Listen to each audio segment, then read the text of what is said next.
एपीएसएसबी combined limited departmental exam का आप exam हुआ था 2026 इस ईयर के अंदर, तो उसके मैं जीके क्वेश्चंस लेकर आया हूँ 25। तो इनके जितने भी ऑप्शन रहेंगे 4 उनको भी मैं सॉल्व कराऊंगा, ठीक है। तो अपन क्वेश्चन को स्टार्ट करते हैं। सबसे पहले फर्स्ट क्वेश्चन के ऊपर आ जाते हैं। ये आपके अपकमिंग एग्जाम सीजीएलसी सीएचएसएल या फिर आपके जो है उनके लिए बहुत इंपॉर्टेंट रहेंगे। तो फर्स्ट क्वेश्चन से स्टार्ट करते हैं।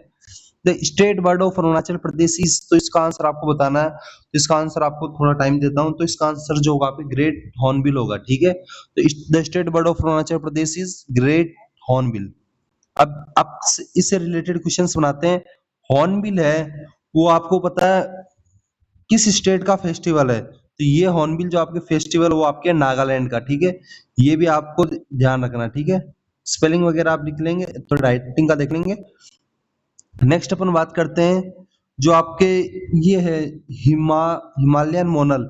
ये आपके जो है उत्तराखंड का जो आपके है, उत्तराखंड का आपके जो है स्टेट बर्ड है, ठीक है। इस चीज का भी आप ध्यान रखेंगे। नेक्स्ट क्वेश्चन पे बात करते हैं। Kamlang tiger reserve and wildlife sanctuary are located in which district of Arunachal Pradesh, ये बताना है। तो कामलांग जो आपके जो है ये आपके कहाँ पर है? ये आपके चांगलांग के अंदर है। तो आपको याद करने का, इसको ऐसे याद कर सकते, कैसे याद कर सकते, के से कामलांग, सी से चांगलांग, तो ये हो गया। अब तवांग है जो आपके तवांग जो है तवांग मोनेस्ट्री के लिए आपको पता फेमस है। तवांग मोनेस्ट्री आपकी कहाँ पर आती है आपको पता है? किस डिस्ट्रिक्ट में आते हैं? तवांग डिस्ट्रिक्ट के अंदर। नेक्स्ट बात करते हैं लोहित। तो लोहित जो आपके परशुराम कुंड है, परशुराम यहाँ पर लिख लेंगे कुंड, वो कौन से डिस्ट्रिक्ट में आता है? वो आपके लोहित के अंदर आता है, ठीक है। नेक्स्ट क्वेश्चंस की बात करते हैं। तो नेक्स्ट क्वेश्चन है total number of seats in Arunachal Pradesh legislative assembly is on March 2026। ये इसका जो आंसर होगा थर्ड का ऑप्शन नंबर आपके जो रहेगा सी रहेगा। 60 सीट्स है टोटल आपकी, ठीक है। अब इनसे रिलेटेड भी क्वेश्चंस बता देता हूं। आपके जो है गोवा के अंदर आप यहाँ पर लिख लेंगे कि 40 है, ठीक है।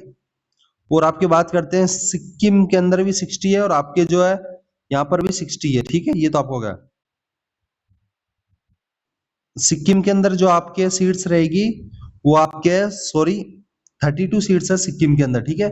सिक्किम के अंदर आपके जो सीट्स है वो आपके रहेगी 32, ठीक है। 32 जो है सिक्किम के अंदर है, ठीक है। और जो आपके 40 है वो गोवा के अंदर है और 60 है जो आपके अरुणाचल प्रदेश। तो थर्ड का जो ऑप्शन होगा वो सी होगा, ठीक है। Option number C is correct. Next बात करते हैं क्वेश्चन नंबर 4। स्टेटमेंट्स दे रखे हैं कुछ, तो आपको थर्ड का मैंने बता दिया आपके सी होगा। फोर्थ क्वेश्चन है कि before 1972 was now as the north east frontier agency NEFA, ठीक है। उसके बाद में नेक्स्ट आपकी बात करते हैं, ये तो आपके सही है ऑप्शन। नेक्स्ट आपकी बात करते हैं लेकिन ऑप्शन ए मत लगा दें। It become a union territory on 20 January 1987 was renamed of Arunachal Pradesh. तो आपके जो बात करते हैं फोर्थ के अंदर जो आपके सेकंड स्टेटमेंट आपके जो है गलत है, ठीक है। तो इसका आंसर होगा ऑप्शन नंबर ए। तो आपके इसका आंसर हो जो जो रहेगा ऑप्शन नंबर ए। तो अब क्यों? क्योंकि आपके यही करेक्ट है। अगर दोनों करेक्ट रहते तो अपन सी लगाते, बट इस जो आपके आंसर वो आपके रहेगा ऑप्शन नंबर ए करेक्ट है, ठीक है। इसका ऑप्शन नंबर ए करेक्ट रहेगा, ठीक है। उसके बाद में तो फोर्थ का पता चला ऑप्शन नंबर ए करेक्ट है, ठीक है। ऑप्शन ये वाला ही करेक्ट है, ठीक है। तो इसका ये नेक्स्ट और आपको थोड़ा बता देता हूं आपको मैं कि अरुणाचल प्रदेश, आप यहाँ पर शॉर्ट में लिखेंगे Arunachal Pradesh union union territory कब बना? तो आपको बताना, तो ये आपके बना था 20 जनवरी 1972, ठीक है। तो आपको पता है यूनियन टेरिटरी कब बना था अरुणाचल प्रदेश? आपके बना था 20 जनवरी 1972 के अंदर अरुणाचल प्रदेश है जो आपके यूनियन टेरिटरी बना था, ठीक है। और इससे इससे रिलेटेड अपन क्वेश्चंस बनाते हैं। तो आपके एक जो है यहीं से क्वेश्चन आता है कि अरुणाचल प्रदेश का जो है अरुणाचल प्रदेश स्टेट कब बना था आपके ये? तो इसका आंसर होगा 20 फरवरी 1987 करेक्ट आंसर। तो इतने क्वेश्चंस आपके बन रहे हैं तो आपको बहुत बेनिफिट मिलेगा। नेक्स्ट आपके बात करते हैं the idea of the concrete list in the Indian constitution was borrowed constitution of which country? तो फिफ्थ का आंसर जो रहेगा ऑस्ट्रेलिया। आपको इतना याद रखना है कि कॉन्क्रीट लिस्ट है वो आपके जो है ऑस्ट्रेलिया से ली गई है। इससे रिलेटेड कुछ क्वेश्चंस बनाते हैं। बात करते हैं यूनाइटेड किंगडम से। तो आपको पहले मैं आपको बता देता हूँ, जो आपके फिफ्थ का आंसर रहेगा ऑप्शन नंबर ए रहेगा, सॉरी ऑप्शन नंबर सी रहेगा। और फिफ्थ का ऑप्शन नंबर सी करेक्ट है, कॉन्क्रीट लिस्ट ऑस्ट्रेलिया। ठीक है, अब अपन ऑप्शन सॉल्व करते हैं। तो यूनाइटेड किंगडम का जो रहता है वो आपके एक तो रहता है पार्लियामेंट्री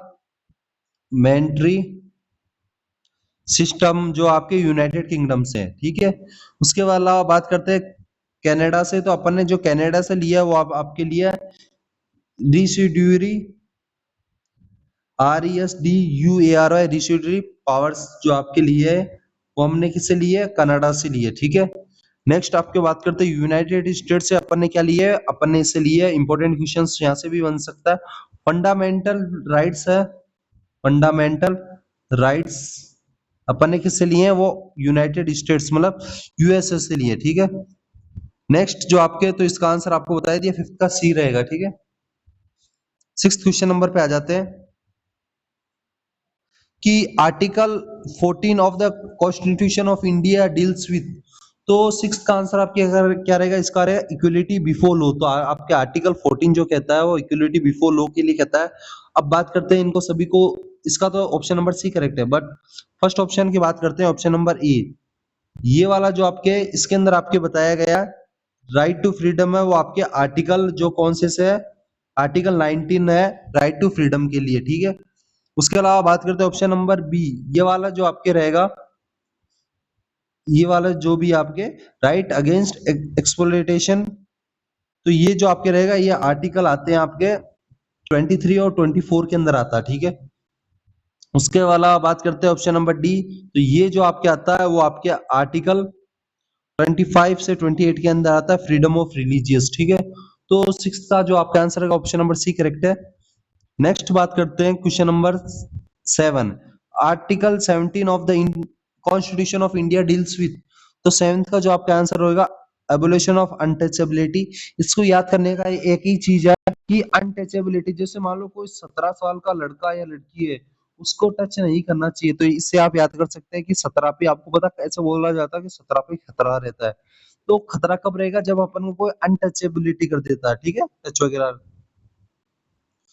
छुआछूत बोलते हैं इसको हिंदी में, मतलब कि कास्ट वगैरह से जो रखते हैं, टच वगैरह नहीं होना चाहिए अदर कास्ट, तो वो चीज वैसा नहीं करना चाहिए। तो क्वेश्चन नंबर 7 का option number C is correct है। अपन ऑप्शन सॉल्व करते हैं। ये आपके जो है ये आर्टिकल किससे लिया गया? 14 से लिया गया, equality before law article 14।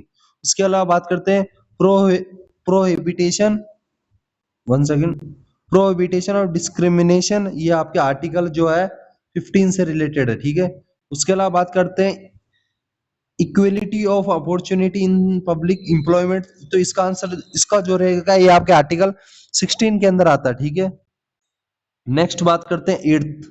Eighth के अंदर की the national bank for agriculture and rural development NABARD was establish in which year. यहाँ से आप ये दो क्वेश्चंस बन सकते हैं। एक तो नाबार्ड की फुल फॉर्म पूछी जा सकती है। तो नाबार्ड की फुल फॉर्म रहती है वो आपकी रहती है national bank for agriculture and rural development. तो एनए का मतलब तो हो जाता है आपके नेशनल बैंक, नेशनल, बी से बैंक, ए से फॉर, ए का मतलब एग्रीकल्चर एंड आर का मतलब रूरल, डी से डेवलपमेंट। तो ये आपके जो कब हुआ था? एट्थ का आंसर जो रहेगा ऑप्शन नंबर सी, नाबार्ड 1982 के अंदर हुआ आया था। ठीक है, स्टेब्लिश हुआ था। अब बात करते हैं इसके अंदर ऑप्शन से रिलेटेड। इसका तो ऑप्शन नंबर सी करेक्ट है। 1975 के अंदर जो आपके आया था रीजनल रीजनल रूरल बैंक, जो है आपके आया था 1975 के अंदर। उसके अलावा बात करते हैं 1980 के अंदर जो आपके एग्जिम बैंक है, एग्जिम बैंक की इंस्टेब्लिश हुआ था आपके। उसके अलावा बात करते हैं नेक्स्ट जो आपके ऑप्शन नंबर डी है, ये आपके जो 1990, ये आपके इकोनॉमिक इकोनॉमिक रिफॉर्म्स कब शुरू हुआ था? तो 1991 के अंदर हुआ था। तो आपको पता है एट्थ का तो ऑप्शन नंबर सी रहेगा। ऐसे आप इनको देखो भाई, इतना आपके लिए हेल्प कर रहा हूं तो चैनल को सब्सक्राइब कर लेना, इतना आपने देखा। नेक्स्ट क्वेश्चन की बात करते हैं, द फर्स्ट 5 ईयर प्लान 1951 से 1956 of India was based on which model. तो नाइन्थ का जो आपका ऑप्शन क्या रहेगा आपको बताना है फटाफट। तो नाइन्थ का ऑप्शन नंबर ए है हेरोडोमर मॉडल। फर्स्ट 5 ईयर प्लान ही आपके जो हेरोडोमर मॉडल पे थी, तो नाइन्थ का ये रहेगा। अब बात करते हैं पीस, ये आपके मान लो बीस, ये वाला जो है इससे क्या रिलेटेड क्वेश्चंस बन सकते हैं। ये आपके जो है सेकंड 5 ईयर प्लान का जो है आपके मॉडल था, ठीक है, सेकंड 5 ईयर प्लान। उसके अलावा नेक्स्ट अपन बात करते हैं सो ग्रो ग्रोथ मॉडल। ये आपके जो है सोलो मॉडल जो आपके ये इकोनॉमिक ग्रोथ से आपके जो है सोलो ग्रोथ मॉडल जो आपके इकोनॉमिक ग्रोथ से रिलेटेड है, ठीक है। इस चीज का ध्यान रखना है कि सोलो मॉडल किससे आपके रिलेटेड है, वो इससे। नेक्स्ट आपकी जो बात करते हैं लेविस मॉडल। लेविस जो मॉडल है वो आपके ट्रांसफर थ्योरी से रिलेटेड है, ठीक है। अपन बात करते हैं next 10th question, which of the following acid is mainly present in Apple. तो एप्पल के अंदर कौन सा जो आपके एसिड रहता है, तो 10th का आंसर ऑप्शन नंबर डी। इसको याद तो इसको याद करने का एक ही है कि एप्पल का मतलब कि मेलिक एसिड। इसको आप ऐसे भी याद कि ए से एप्पल, एम से मेलिक, मतलब एम, एम मतलब मॉर्निंग में अपन बोलते हैं ना एम, तो ए से एप्पल, एम से मेलिक, ठीक है, ऐसे भी याद कर सकते हैं। अब बात करते हैं, इनको भी तो सॉल्व करना पड़ेगा। अब साइट्रिक एसिड है वो किसके अंदर होता है, आपको पता है लेमन के अंदर होता है साइट्रिक एसिड। अब बात करते हैं ऑक्सैलिक एसिड। ऑक्सैलिक एसिड जो आपके रहता है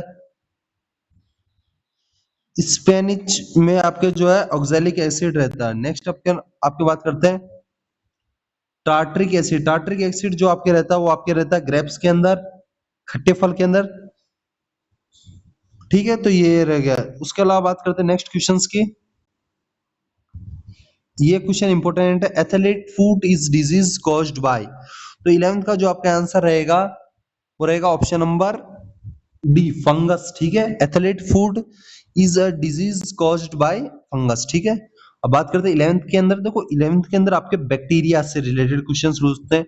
तो बैक्टीरिया आपके जो कोलेरा होता है ना, कोलेरा वो किससे होता है, आपके बैक्टीरिया से होता है, ठीक है। नेक्स्ट आपके बात करते हैं वायरस। वायरस जो आपके डेंगू होता है ना, डेंगू डेंगू वायरस से होता है, ठीक है, वायरस से रिलेटेड है एक बीमारी। वो जो आपको मैंने बताया था ना ये कोलेरा, ऐसा क्वेश्चन में आ जाएगा कोलेरा किससे, मतलब किस से रिलेटेड है, बैक्टीरिया से, और डेंगू किससे है, वायरस से रिलेटेड है, ठीक है। नेक्स्ट बात करते हैं जो आपके रहेगा प्रोटोजोआ। तो प्रोटोजोआ जो आपके मलेरिया रहता है, मलेरिया किससे होता है, प्रोटोजोआ से रिलेटेड है, ठीक है। 12th क्वेश्चंस की बात करते हैं, which planet is also now as evening star. Evening star बताना, तो 12th का option number B is correct.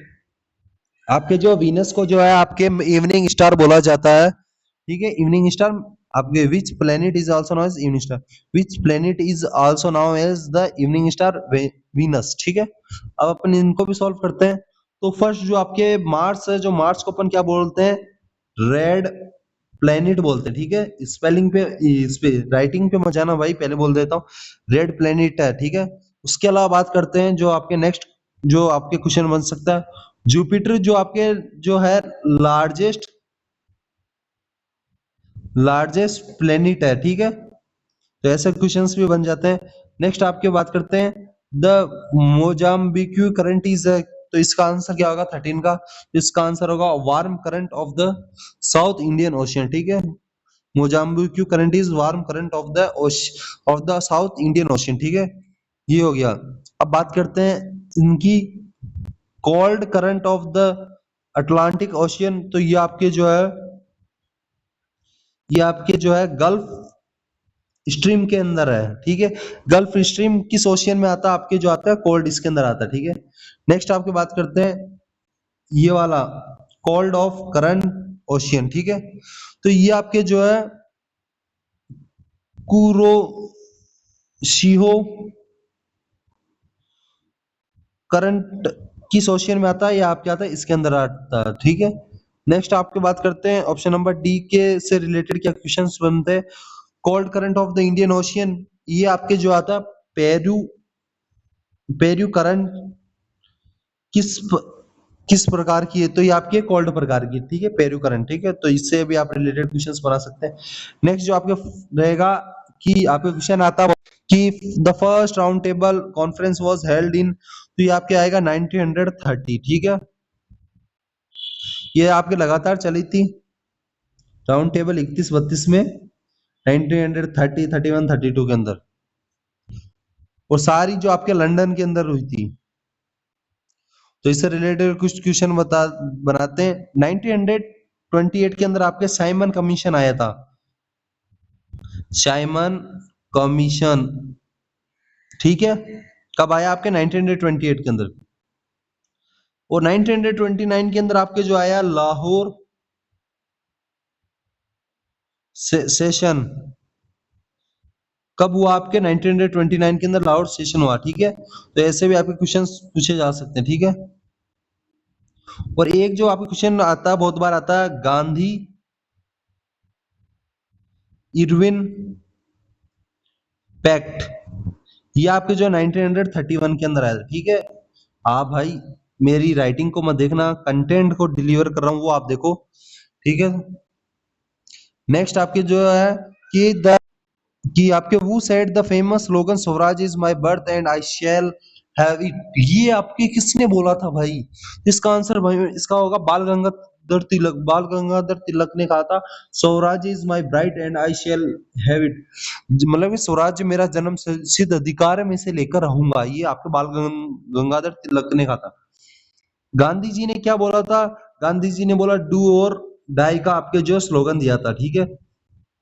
आपके जवाहरलाल नेहरू ने आपके जो इनकी बुक है डिस्कवरी ऑफ इंडिया, ठीक है, भारत की खोज।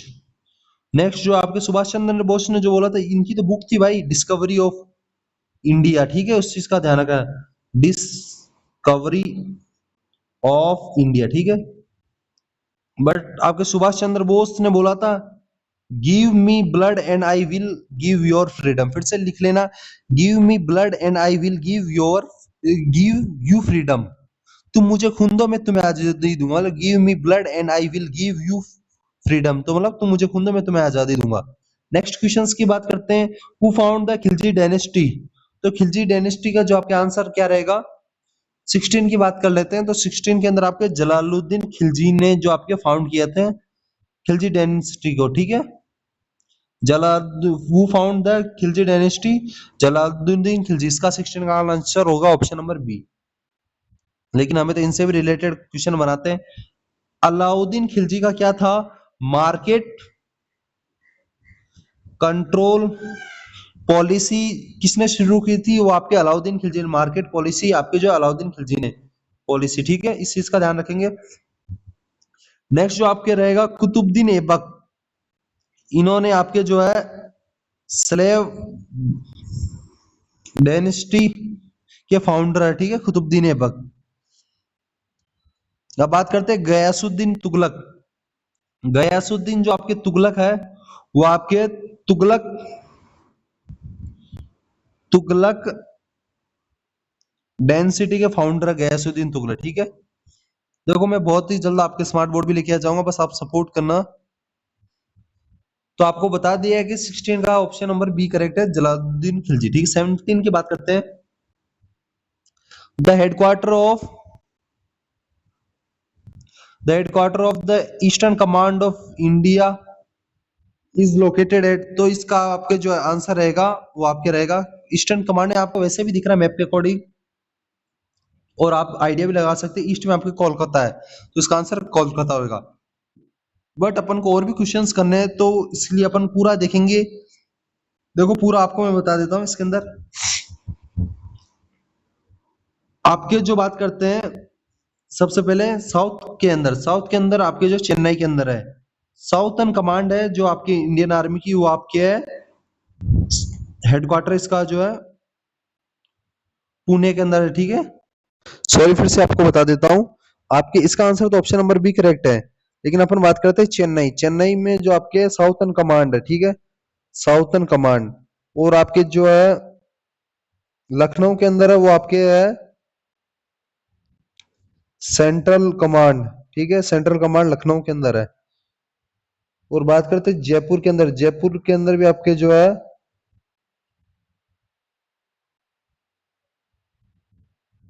जयपुर के अंदर जो आपके आएगी वो आएगी साउथ वेस्टर्न कमांड।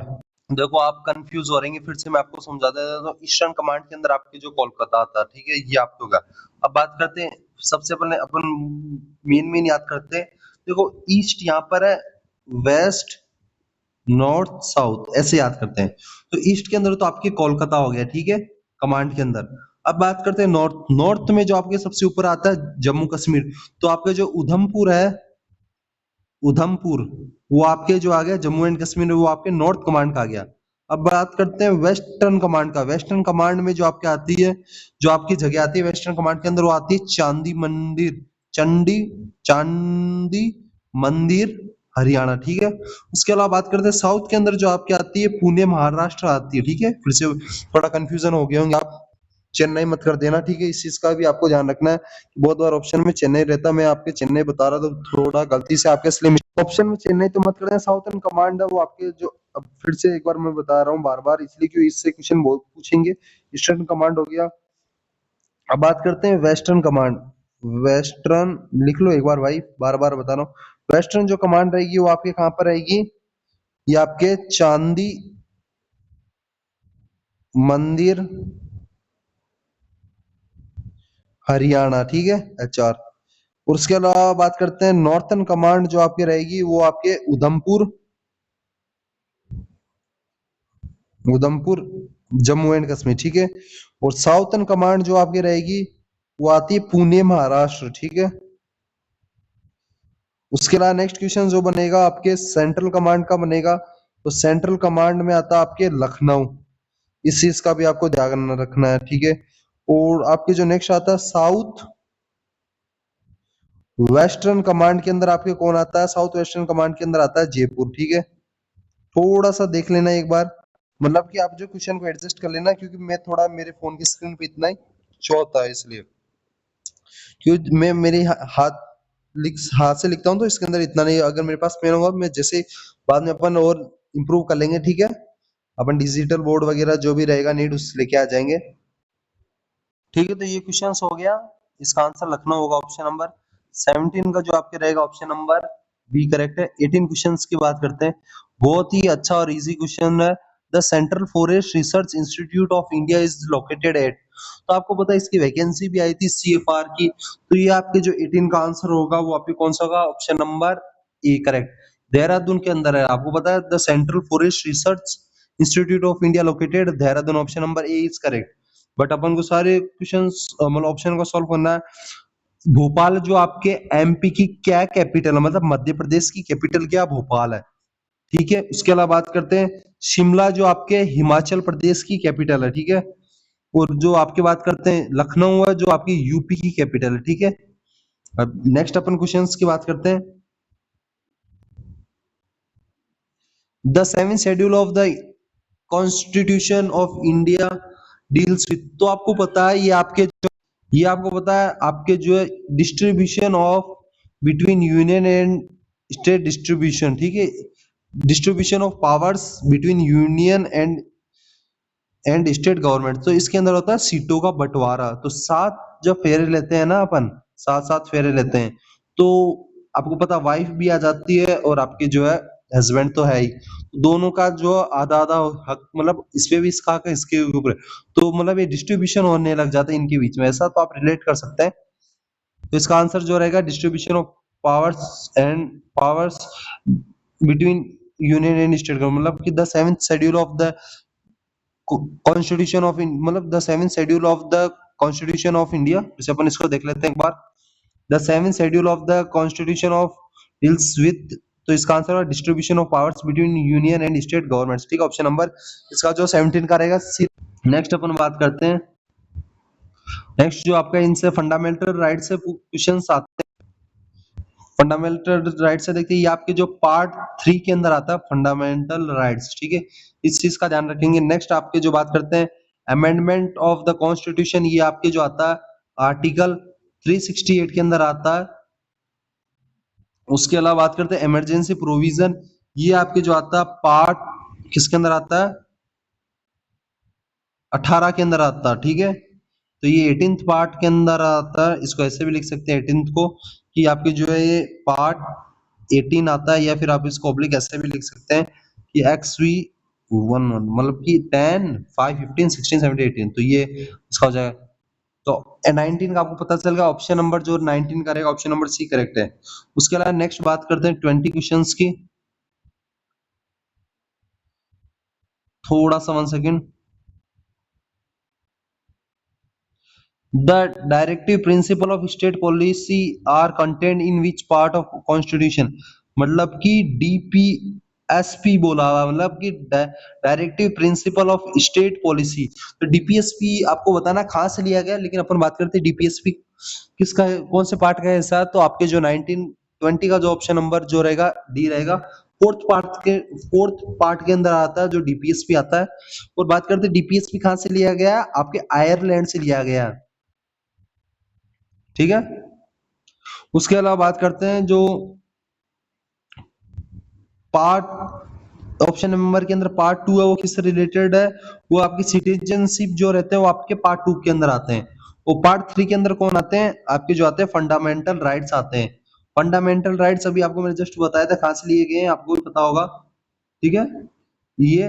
उसके अलावा नेक्स्ट बात करते हैं पार्ट 5 वो अपन ने उसके अंदर क्या है, अपन जो है यूनियन गवर्नमेंट के बारे में पढ़ते हैं, ठीक है। तो फिर से बता देता हूँ, पार्ट 2 के अंदर अपन सिटीजनशिप बताया गया अपने, पार्ट 3 के अंदर जो आपका फंडामेंटल राइट्स है, पार्ट 5 जो आपके यूनियन गवर्नमेंट्स है, पार्ट 6 तो आपको बताया directive principle of state policy, मतलब डीपीएसपी से। तो नेक्स्ट अपन 21 क्वेश्चंस की बात करते हैं, the fundamental duties, 1 second. The fundamental duties are include in which article of the Indian constitution. तो 21 का जो ऑप्शन क्या रहेगा, ऑप्शन नंबर सी करेक्ट है, आर्टिकल 51 है, the fundamental duties are include, आपके जो आते हैं आर्टिकल 51 ए के अंदर आते हैं। अब बात करते हैं इसके अंदर ऑप्शन, तो आर्टिकल जो 32 रहता है कैंट्स, वो आप क्या आता है कॉन्स्टिट्यूशनल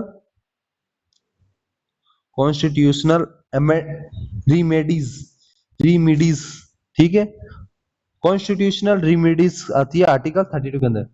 आर्टिकल 44 के अंदर आपके जो आता है यूनिफॉर्म सिविल कोड, जो आपके आर्टिकल 44 से रिलेटेड है। नेक्स्ट आपकी बात करें आर्टिकल 51, तो आपके है ही। आप आर्टिकल 368 जो आपके वो रहेगा आपके अमेंडमेंट अमेंडमेंट प्रोसीड्यूर, PROCEDURE, ठीक है, प्रोसीड्यूर, अमेंडमेंट प्रोसीड्यूर, ठीक है। नेक्स्ट क्वेश्चंस की बात करते हैं, radio activity was discovered bye, तो आपको बताना है 22 क्वेश्चन का आंसर क्या होगा। तो इसका जो आपका आंसर रहेगा 22 का option number C, Henry Becquerel, जो आपके radio activity was discovered by Henry Becquerel. तो रेडियो एक्टिविटी जो आपकी डिस्कवर किसने की थी, हेनरी बेक्यूरेल ने की थी। बात करते हैं कि मारी क्यूरी ने क्या किया था, इन्होंने आपके रेडियम की जो आपके है, 1 सेकेंड, रेडियम, एक 1 सेकेंड, जो आपके रहता है रेडियम, रेडियम की डिस्कवर इन्होंने की थी, ठीक है। उसके अलावा बात करते हैं आपके अर्निस्ट रदरफोर्ड की, तो इन्होंने जो आपके न्यूक्लियर मॉडल की जो आपके इन्होंने ठीक है, वो रदरफोर्ड से रिलेटेड है। उसके अलावा बात करते हैं जेजे थॉमसन, जो आपके इन्होंने इलेक्ट्रॉन की जो खोज है इन्होंने की थी, डिस्कवर्ड इलेक्ट्रॉन किसने किया था, मतलब कि electron was discovered by J J Thomson, ये हो जाएगा, ठीक है। तो जेजे थॉमसन ने इलेक्ट्रॉन की खोज की थी। नेक्स्ट अपन बात करते हैं who is the founder of homeopathy, तो होम्योपैथी के फाउंडर कौन है, 23 का ऑप्शन नंबर जो रहेगा बी रहेगा, सैमुअल हनी मेन मनन रहेगा, ठीक है, इसका आंसर ये रहेगा, ऑप्शन नंबर बी करेक्ट है। बात करते इनको, ये किसके फादर है, इनको बोलते हैं फादर ऑफ मेडिसिन। क्वेश्चन आ जाता फादर ऑफ मेडिसिन कौन है, तो आपको पता है हिप्पोक्रेटिस है। नेक्स्ट क्वेश्चन जो आपके बन सकता है वो आपके बन सकता है एडवर्ड जेनर। तो एडवर्ड जेनर ने जो आपके small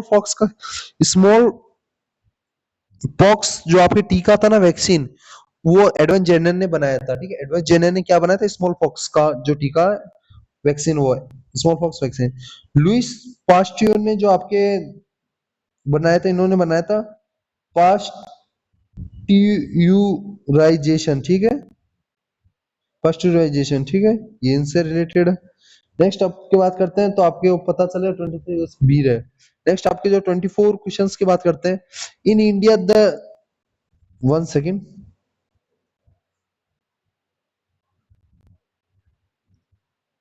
in India the Gyan Jnanpith award is given for excellence in which field. तो आपको पता है ज्ञानपीठ पुरस्कार बोलते हैं, वैसे इसको अपन नॉर्मली ट्रांसलेट ज्ञानपीठ बोलते हैं, वैसे ये होता है जो इसका ट्रांसलेट होता है वो रियल होता है ज्ञानपीठ। तो जो ज्ञानपीठ रहता है वो आपके जो है किससे रिलेटेड है, आपके लिटरेचर से रहता है। आपको वैसे भी वर्ड से भी पता चल रहा है कि ज्ञानपीठ या ज्ञानपीठ जो भी आप ट्रांसलेट करते हो वैसे ज्ञानपीठ बोला जाता है इसको। तो ज्ञानपीठ मतलब ज्ञान दिए जाते बार बार में, तो वो लिटरेचर के अंदर ही ज्यादा ज्ञान दिए जाते हैं, इसलिए आप मतलब रिलेट कर सकते हो। ऑप्शन नंबर डी करेक्ट है 24 का।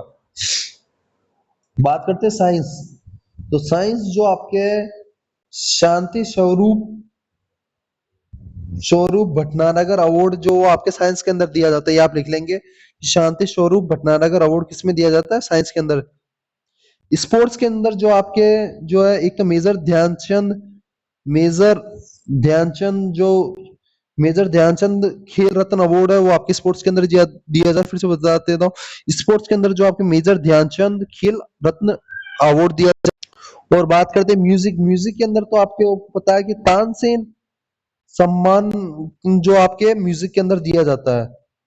उसके अलावा नेक्स्ट क्वेश्चंस की बात करते हैं। नेक्स्ट जो क्वेश्चंस रहेगा आपके, the first Asian games began in which year. तो ये आपको बताना, एक तो बताना कहां पर हुए थे, तो इसका आंसर आपको मैं बता देता हूँ, ये आपके 1951 के अंदर हुए थे। सबसे पहले जो आपके एशियन गेम्स हुए थे वो आपके दिल्ली के अंदर हुए थे। कहां पर, जो आपके इसका ऑप्शन नंबर जो आपके रहेगा, ऑप्शन नंबर डी करेक्ट है। Sorry, one second, option number D correct 1950, ये आपके जो है न्यू दिल्ली के अंदर, ठीक है, न्यू दिल्ली।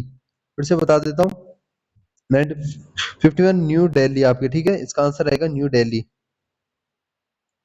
ठीक है। और बात करते हैं अपन 1948 के अंदर आपके जो है लंदन ओलंपिक्स हुए थे, ठीक है। वो 1950 के अंदर जो आपके फीफा जो आपके वर्ल्ड कप हुआ था, उसका विनर कौन आपके 1950 के अंदर, उरुग्वे है, ठीक है, उरुग्वे, ठीक है। और नेक्स्ट अपन बात करते हैं 1954 के अंदर जो आपके एशियन गेम्स किसने होस्ट किया था 1954 के अंदर, वो आपके किया था मनीला ने, ठीक है। तो ये आपको क्लास कैसी लगी, जितने भी आपको क्वेश्चंस करवाए हैं ऑलमोस्ट आपके देखो 25 तो क्वेश्चंस ये, मतलब कि 25 के अंदर आपके 4 ऑप्शन है ना, ऑलमोस्ट मैंने कोशिश करी आपको 100 प्लस क्वेश्चंस करा दिए 33 मिनट के अंदर। आप समझ सकते हैं कि हर ऑप्शन को मैंने एक दो को छोड़े, ऑलमोस्ट ऑलमोस्ट 100 क्वेश्चंस आपको कराए। तो आप डेली अगर मेरी जीके क्लासेस लेंगे, अब देखो मैंने आपको आज एलडीसी का करा दिया, बाद में मैं आपको जो है आपके स्पेशल रिक्रूटमेंट ड्राइव वाला तो उसका करा दूंगा। तो ऐसे अपकमिंग एग्जाम के लिए आपके इंपॉर्टेंट रहेंगे। तो पीवाईक्यू सीरीज स्टार्ट है, इसको पूरी ज्वाइन करना। मैथ्स की भी लेके आऊंगा, इंग्लिश की भी लेके आऊंगा, सभी क्लासेस लेके आऊंगा। प्लेलिस्ट वगैरह आप चेक कर लेना, ठीक है। और व्हाट्सएप ग्रुप और टेलीग्राम चैनल से जरूर ज्वाइन हो जाना, और आप वहां पर आपको पीडीएफ वगैरह सभी मिलते रहेंगे। मिलते हैं नेक्स्ट सेशन के अंदर। ऐसी अपडेट्स पाने लगे आप मेरे चैनल एआरस and titles of north east को सब्सक्राइब करके रख सकते हैं। लाइक शेयर कमेंट जरूर बताना, और कितने ये भी बताना आप कितने क्वेश्चंस राइट हुए हैं, ठीक है दोस्तों। मिलते हैं नेक्स्ट सेशन के अंदर। जय हिंद, जय भारत, वंदे मातरम।